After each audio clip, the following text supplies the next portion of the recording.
Nakabangga ang boyfriend ko ng matandang nakainom. Nagkasundo kami na babayaran ang hospital bills. Pero ngayon, pati maintenance sa ibang sakit ng matanda na hindi galing sa aksidente ay pinababayaran na sa amin at umabot na ng 90,000 pesos. Legal po ba na obligahin kaming bayaran pati yung mga sakit ng matanda na wala namang kinalaman sa pagkakabangga sa kanya? At ano ang remedyo namin kung sobra-sobra na ang hinihingi nila? Attorney, napakagandang tanong. Go ahead po. Nako Reynald, hindi po legal na maningil nang wala po sa pinirmahang kasunduan. Ang kailangan po ay dapat nandoon po sa pinagkasunduan kung ano ba yung mga babayaran. Tandaan po natin, yun pong mga pinipirmahan na kasunduan, agreement, settlement o compromise, either sa barangay o sa police station, yun po yung magsisilbing batas sa pagitan ng mga contracting parties. Yun po yung pagmumulan ng kanilang mga karapatan at obligasyon. So sa case na to, pwede pong humingi sila Reynald ng reseta ng doktor o kaya resibo ng mga biniling gamot para malaman po nila kung yun bang mga expenses ay may kinalaman pa doon sa injury na nakuha doon sa aksidente.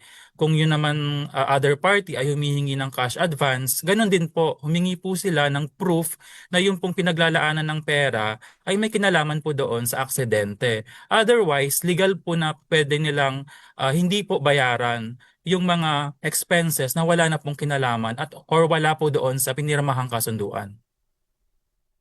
Okay.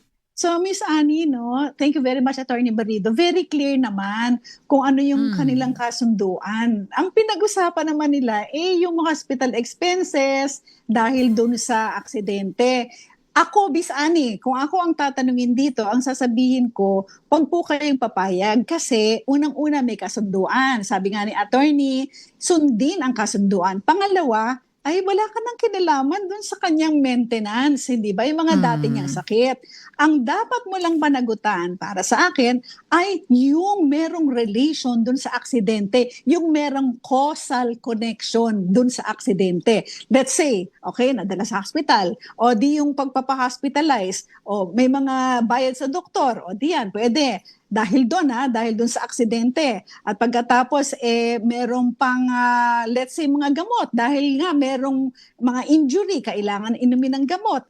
Yun, pwede mong bayaran yung mga yon. Pero yung walang relation, I think that's already pag-aabuso na. So, siguro, attorney, ano ang pwede niyang gawin? Kung itong tao, yung kamag-anak siguro nung matanda, ay nangungulit pa rin na kailangang bayaran yung mga wala namang relation doon sa kanyang aksidente. Ano pong pwede niyang gawin? Go ahead po, attorney. Ang kailangan lang po nilang gawin ay wag pong bayaran. Kasi kapag hindi po nila binayaran dahil yung expenses ay hindi naman covered ng agreement, yung kabilang party po yung may kailangang gawin. So halimbawa, hindi po nila binayaran, ipabarangay po sila ng other party. Sumagot po sila doon sa barangay na ito po yung agreement namin at yung sinisingil sa amin ay labas na po doon sa agreement. Okay. Okay, very good answer. So Miss Annie, kung ako, sige po, i-clip na po ninyo itong palabas namin ngayon. Pakita po ninyo sa kanila, sa pamilya at saka dun sa matanda. Yun lang po talagang merong causal connection, may relation dun sa aksidente. Yun lang po ang dapat po ninyong bayaran. Napakabait, napakahusay, na abogado mula sa Public Attorney's Office, Attorney Doc. Salamatan na natin muli si Attorney Noliver. Yes! Oo, Miss Annie, maraming salamat. Paborito ko po ito.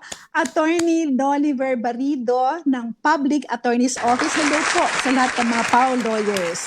And Miss Annie, babatiin din natin ang MCGI Law Center na katuwang natin pagdating sa mga legal concerns na inilalapit ng ating mga kababayan. Papasalamatan ko rin yung mga kasama ko po sa opisina, the Gancayco, Balasbas and Associates Law Offices, dyan po sa Ermita, Manila, na sila po ang nagre-research po para sa atin. Thank you very much! If you liked or learned from this video, please click subscribe.